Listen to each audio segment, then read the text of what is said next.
Pagpalang umaga po sa inyong lahat. Ito po inyong kaibigan Jesus, Brother Manny Bautista. Equals alone.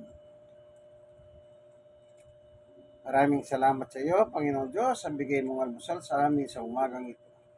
Amin po pagsalusaluhan ngayon. Salamat po sa ngalan ni Jesus. Amen. Okay? Dapat nating i-appreciate ang kinakain natin, especially sa almusal. Di lang almusal maghapon hanggang gabi. Sapagkat sinabi ni Jesus, ang pagkain ng tao nagmumula sa Diyos na may gawa ng langit at lupa. Ayon sa Mateo 6:9, sabi ni Lord Jesus, ganito kayo manalangin, Ama namin nasa langit ka. In verse 11, bigyan mo kami ng aming kakanin araw-araw. Kahit hindi po tayo humingi sa Diyos ng pagkain araw-araw, ang totoo niyan, naglalahan ng Diyos ng pagkain. Pansinin ninyo kayo mga nanonood ng video ito. Nasubukan nyo na bang magpasalamat? Di ba? O hindi. Pero meron kayong nakakain. Ganyan ang Diyos. Ganyan po ang Diyos.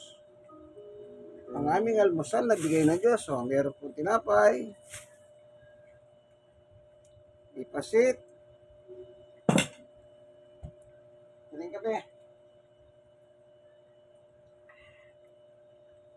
kape, pati baso, senior citizen, special ano.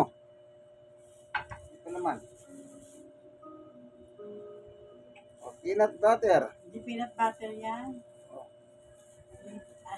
Easy choice. Sige. Sige po, hanggang dito na lamang. Yung kaibigan Jesus, Brother Manny Bautista. God bless us all. Bye.